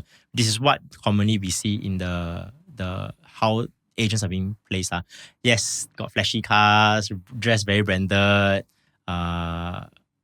Hear them achieving all the award, 5-figure, 6-figure kind of thing. But then again, there's a very big pool of people. I think people should start to respect agents a little bit more. The hard work that they put behind to find these customers, the hard work to really analyze and to really try to make sense of properties, figures and numbers for some customers. There are actually really hardworking agents out there, but because of not much exposure, then they're new, right? Then they have to adopt the media kind of approach.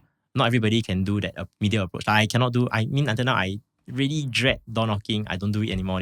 Last time, I cannot roadshow, I dread door knocking one, kind of thing. Now you ask me to put myself on the camera. Wow, this is like one of the rare few times. You're doing well. This is one of the rare few times I probably appear on camera, that kind of thing. It's that kind of, I know there are a lot of these kind of people out there that still wants to do the sales, but camera shy or whichever, that they cannot keep up with like this big exposure kind of approach. Yeah, but they are hardworking agents. So market can sometimes absorb, and these people actually quite, I would say, can do, just haven't found the confidence yet. I mean, I was fortunate I started earlier, right? Because people only come into real estate, like my time was in the late 20s to early 30s. Now the newer generations are coming in at 23 to 25 years old. I mean, they see the money there. Yeah. So let's say the top 4% of agent and the rest, what do they do differently that separates them from everyone else? Discipline. Confirm. The time, the what time you wake up, what you need to do to follow up, what you need to say, when you need to say, when you need to do all these things. I think it boils down to discipline. What time they do it. Because at the initial stage also, I also understand it's so free and so much flexibility, right? It's very easy to say, I'll do it later. It is very easy. I'll do it later. Not urgent. Yeah, do it now, also no difference. Do it later, also same. So I would say it boils down to discipline, where you need to set a certain very clear timing, like 10 to 1 o'clock. You make sure you text your customer to ask for feedback, or text your customers to give them feedback. Text to ask them how are they, what are their thoughts about certain things that they have seen over the weekend. These are things that people, I would say. So it's really very systematic, that the process is very like just repeating the same thing over and over again. Okay. And being disciplined at it. I would say that will separate the differences of the people that everybody needs the same people also. It's just the discipline in terms of how much they are willing to put in. After that, of course, after the discipline is how effective is your pitch, as well as your persona, the persona of the person that you're talking to. How do they feel you as a person? I mean, to me, I'm very transparent. Then I just open up everything. Just make sure they weigh and they know what's going on. But there's some people that really can do it very well by full execution of buy this best thing. But I cannot. I don't know how to do that. So it's a different approach. And also discipline also has to be disciplined at doing the correct things, right? Yes, I'm correct. guessing people who are new, I know I must be disciplined, but what do I do? Right? So there's a question mark for them also. Yeah. That's why I say in the end, the first 3 to 6 months, by right, they got to explore what is their most comfortable method that they're doing to reach out to people. Then they know that, this one, okay, comfortable, that means I can do it very, very within themselves to go and do it. Then whether does that method work for them? If it doesn't, right, then they have to find a certain breakthrough to, this is a certain better method you can do. This may not be the most comfortable that you want to do, but it generates you the lead that you want. That means actually you're good at it. But just that sometimes, like I say, man, at the start, they don't have the validation, they don't have the confidence, they need to really know that it's correct for them. That's the part that will take some time for them. But it's the best at the start to really know what is their best method. So would you say that it makes sense to actually, if someone were to go into property, have some savings somewhere first to rely on, because at the start you may not have any money? I started with 2004. I think most people that join the industry now got even more money. 2004 is like easy. That time SCF only pay us like 600, 700. That was all my savings from there. Then it is, yes, to a large extent, because I would say at that point of time when I started, we can do classified ads by per day.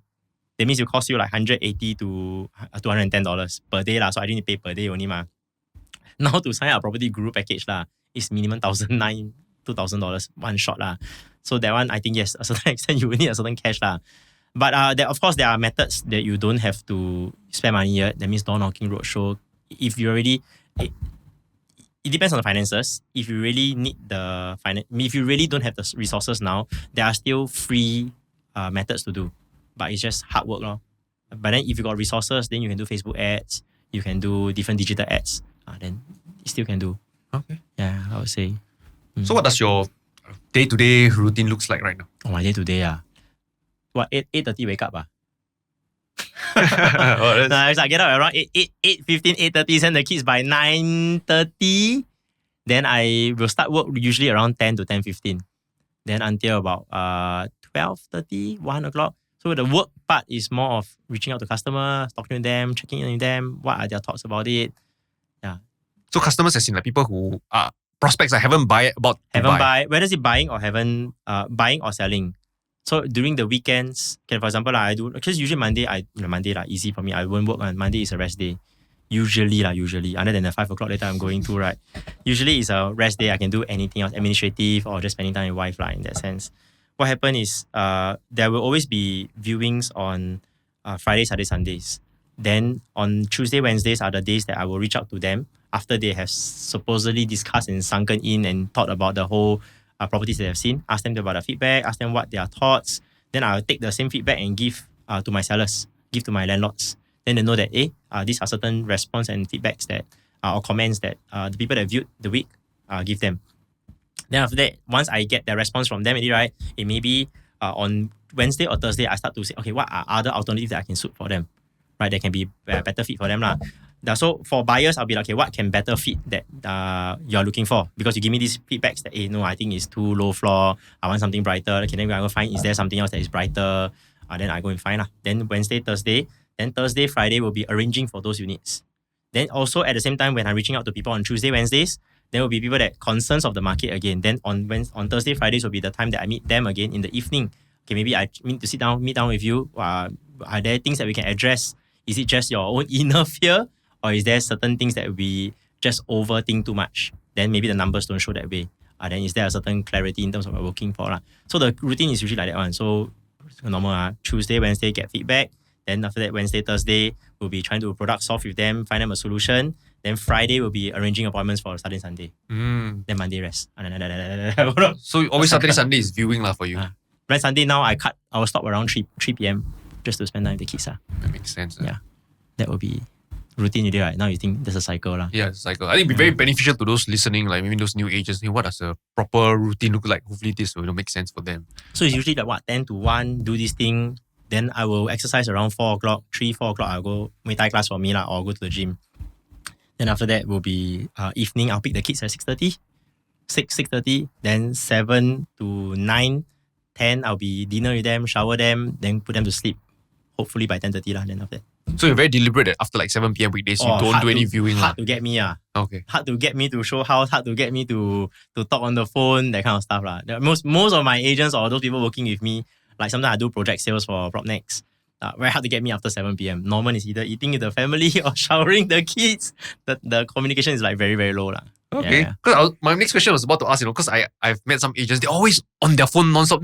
My next question was to ask you, how do you manage this, having to be on the phone all the time? Because sometimes clients cause or whatsoever reason, do you face that issue that I understand where they come from. At the initial stage, because everything is I need to make the sales happen, ma. But then you realize after doing for so long, right? You reply, don't reply, right? Unless it's urgent, they'll call. If not, most of the time, right, let it be until the time that you are, now, for example, you're doing this thing, the phone is just there, right? Doesn't matter to me, that kind of thing. So I also think it's to the point that sometimes you're handling, the priority of sometimes just asking questions, no offers, that kind of thing. And it's also because maybe a routine of 10 to 1, I will be already reaching out to ask for things. Then I already know what are certain things that's going on. At the initial stage, I also understand because you just leave it to let them come back. Then you don't know what time they're going to respond, don't know what they're going to say. But it's always going to be a deliberate thing that at morning 10 to 1, I'm doing this. So I sure got respond to me by 2, 3 plus 1, that kind of thing. That I know what is the thing. Then even if I reach out to you, I don't need to wait for you to reply me. I can control a certain extent of how and when certain things should reply to me. Yeah. And also it reminds me of earlier you say, if it's meant to be, it's meant to be. That's a good philosophy. So there's no kind of pressure. No pressure. I think doing it for so long, yeah, there's no perfect thing. So much so that initially, you plan everything, sweet, everything put properly, then doesn't work out lah. I think that is the wonderful thing. I always say, like SAF, can screw up already lah, that kind of thing lah. Yeah, I'm a fee law, right? Just do what we need to do. Make sure you do it properly, that kind of stuff. Everything else, then we see what happens already lah. So yeah, we are near the closing already, Norman. So is there anything you wish to add or talk about that we didn't have a chance earlier? Wow, I don't know. Do I have anything? Anything you want to add, whatsoever, it's up to you. I think understanding that I come from this certain aspect, to me now, to be at the financial stage of having 2 properties, 2 private properties, 3 kids or 2+1 kid, that kind of thing. 10 years ago, I never foresee. I was really prepared for $4,000 to $5,000 income lah. Put it this way lah. You never foresee that things will turn out this way. So I'll tell anybody lah, whether in their 20s or in their 30s, when things are still hard for them or things are still very uncertain for them, I think what they should really see is that it's not the end yet lah. There is really a big don't know what will happen as long as you keep moving forward and keep improving. I think one of the beneficial thing is I'm constantly always asking the customers or asking people, like, hey, some people also find it weird. Like, Norman, you really do so well already. Why you still asking me certain thing? But I think it's the constant of I want to learn more. That this is the approach that I have lah. So anybody that is still in their, whether is it late 20s or in the early 30s or whatever, that is still trying to understand what they want to do lah. I think the best thing is just keep going forward to really explore more things lah. Very cliche to say. People say this idea, but just don't stay in the cycle and routine for too long. I would say that lah. Like yourself, right? This podcast, right? You start questioning, especially when the different milestones comes in. Like you do for so long, hey, he's doing so well, then got kids come, then it's never ending lah. Then after that they grow again, then another different approach. So to me, the scaling came in only like 3 years ago. The whole thoughts about scaling. I hit $1 million in 2022. Wow, but I was so exhausted. Then I was thinking, is it worth it? Wow, the routine is even worse. The day-to-day schedule, right, is so packed that in 2023 it was like, I cannot do this for long. I would forgo the $1 million just to have more sanity and time. Yeah, I think it's balanced out. In the last 1 year, I lost so much weight. I went back to exercise. I found more inner peace. Like that. Nice. Yeah. And where can the audience find and connect with you? Do you want to be found on social media? It can be found there. Yeah. Okay. Is there like a handle or whatsoever? Norman Koh JS. Okay. Yeah, on IG. Then just Google, should be able to find your face. Actually, quite like you search Norman Koh, I think there's only like one. Okay, I'll put it in the description below as well. So thank you so much for your time, Norman. I appreciate you. It's been a pleasure speaking with you. Thank you so much. Thank you. Thank you, Norman. Yes. Hey, what's up, my friend? So just one thing before you go. Do you know you can download the transcript of this episode? This way you can easily recap the lessons and insights of this episode without having to listen to it again. And that's not all, because you can also download the transcripts of all the past episodes and quickly catch up on what you've missed. So if you're interested to do that, then go down to raynerteo.com/script. Script is spelled as SCRIPT. So once again, it's raynerteo.com/script. Go check it out and I'll talk to you soon.